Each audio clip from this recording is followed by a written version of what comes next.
రాష్ట్రంలో వర్షాలు లేక రైతులు నానా ఇబ్బంది పడుతున్నారు. ఎల్నినో ప్రభావంతో కరువు ఛాయలు కనిపిస్తున్నాయి.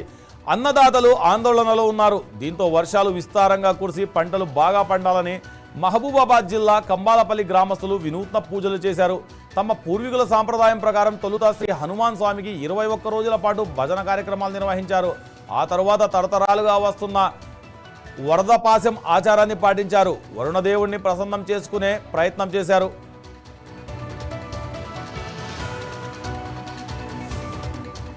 గ్రామస్తులు జాగిలాల వలె నటిస్తూ అరుస్తూ మోకాళ్లపై వంగి బండరాయిపై పోసిన వరదపాశం ప్రసాదాన్ని స్వీకరించారు. వేడివేడి పొగలు వస్తున్నప్పటికీ లెక్క చేయకుండా భక్తి శ్రద్ధలతో ఈ ఆచారాన్ని కొనసాగించారు.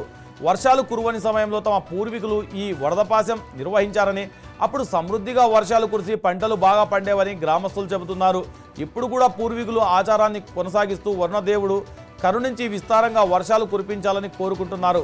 తమ పూర్వీకుల కాలం నుండి వర్షాలు సరిగా కురవనప్పుడు ఈ వరదపాశం ఆచారం నిర్వహించాలని గ్రామస్తులు సత్యనారాయణ వివరించారు.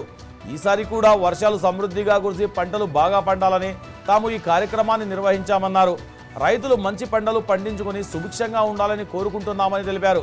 కంబాలపల్లి గ్రామస్తులు నిర్వహించిన ఈ సాంప్రదాయ కార్యక్రమం స్థానికంగా అందరి దృష్టిని ఆకర్షించింది. మేము హనుమాన్ భజన చేయడం జరుగుతుంది. దాని అనంతరం హనుమాన్ టెంపుల్లో పులికాపు కార్యక్రమం నిర్వహించుకొని, అట్లాగే ఈ వరదపాశం బండి అనేది పురాతన కాలం నుంచి మా తాత తండ్రుల కాలం నుంచి కూడా వస్తుంది. మరి పూర్వకాలం నాడు వర్షాలు పడనప్పుడు మా పూర్వీకులు, మా తాతలు, మా తండ్రులు ఎవరైతే ఉన్నారో, మరి ఇప్పుడు మాకైతే తెలియదు, మేము పుట్టిన తర్వాత మరి వర్షాలు అయితే సమృద్ధిగానే కురుస్తున్నాయి. మరి పూర్వకాలం నాడు మా తాతలు చెప్పిన విధంగా ఈ యొక్క బండను మరీ వెనుకలాడుకుంటూ వచ్చి ఆ పూర్వీకులు చెప్పినట్టుగా ఇవాళ వరదపాశం పోసి దానికి జాగిలాల వలె మేము అరుస్తూ వాటిని నాకడం జరిగింది.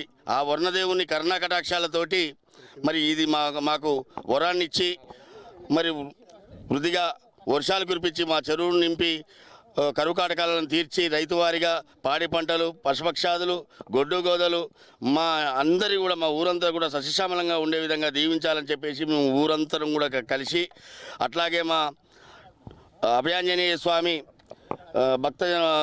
భక్తజన మండలి కూడా దీంట్లో భాగస్వాములై మరి